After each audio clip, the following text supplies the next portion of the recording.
तो ज्ञानवापी मस्जिद के सर्वे को लेकर एआईएमआईएम प्रमुख असदुद्दीन ओवैसी भी बेहद मुखर हैं इस वक्त। आज भी उन्होंने सर्वे को लेकर कई बयान दिए। ओवैसी से खास बातचीत की हमारे संवाददाता जैनेन्द्र कुमार ने। बनारस में काशी विश्वनाथ मंदिर परिसर से सटे ज्ञानवापी मस्जिद में निचली अदालत के आदेश से सर्वे का काम किया जा रहा है, जिसको लेकर सवाल उठाया है एआईएमआईएम के प्रमुख असदुद्दीन ओवैसी ने। हैदराबाद में हम ओवैसी साहब के साथ हैं इस पर बात करने के लिए। ओवैसी साहब, निचली अदालत के आदेश के मुताबिक सर्वे का काम हो रहा है, आप क्वेश्चन कर रहे हैं, आप क्यों इस पर ऐतराज जता रहे हैं?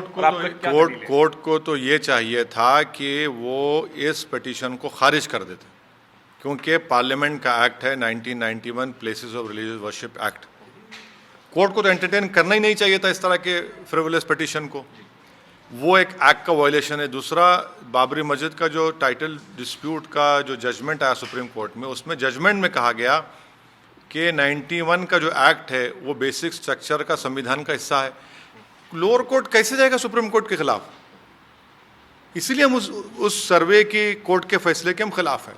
और वो फैसला अगर आप जो सर्वे का लिए हैं, आपने खुद अपने चैनल्स पर दिखाया कि पहले से ज़्यादा मुसलमान नमाज पढ़ने मस्जिद को चले गए। जुमा होता था मगर इस जुमे में पहले से ज़्यादा लोग आ गए, क्योंकि उनको ये अप्रीहेंशन हो गया कि भाई हमारी मस्जिद को छीना जा रहा है। अब हमने बाबरी मस्जिद को खो दिया, अब इस पर आप नजरें लगाए बैठे हैं। और अफसोसनाक बात यह है कि ये जो मिलेनियन जनरेशन है, मेरे जनरेशन ने, हमारी मेमोरीज ख़राब हैं। हमने प्री और पोस्ट डेमोलिशन ऑफ बाबरी मस्जिद की तबाही और बर्बादी देखी। कम से कम इस जनरेशन को तो उस आग में मत झोंकिए। आप क्यों उस देश को पीछे ले जाना चाहते हो? उन तमाम दर्दनाक वाक़यात को ये जो हुए उसमें फिर ले जाना चाहते हैं क्या उसको?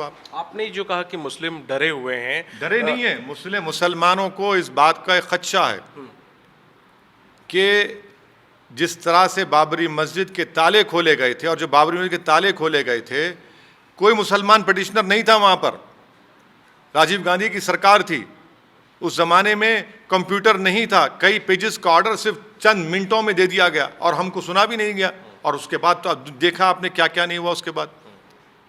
तो इसीलिए हम कह रहे हैं कि जब कानून बन चुका है, लोअर कोर्ट को ये चाहिए था कि उस पिटिशन को खारिज कर देते। भाई, आप कानून के खिलाफ कैसे आप सर्वे कराएंगे? आप क्यों वहां पर जाकर एक नया एक तनाज़ा पैदा करना चाहते हैं आप? लेकिन मैं वही पूछ रहा हूँ सर कि जो निचली अदालत के जो जज हैं, उन्हें भी कानून की जानकारी होगी। अगर उनके आदेश पर ये सर्वे हो रहा है तो क्या होने ना दिया जाए? ज़रूर, हम उनकी इज्जत करते हैं, मगर उनके फैसले के हम खिलाफ हैं। ये मेरा संवैधानिक राइट है। और मेरे मानना ये है कि उनको 91 के एक्ट को सामने रखना चाहिए था।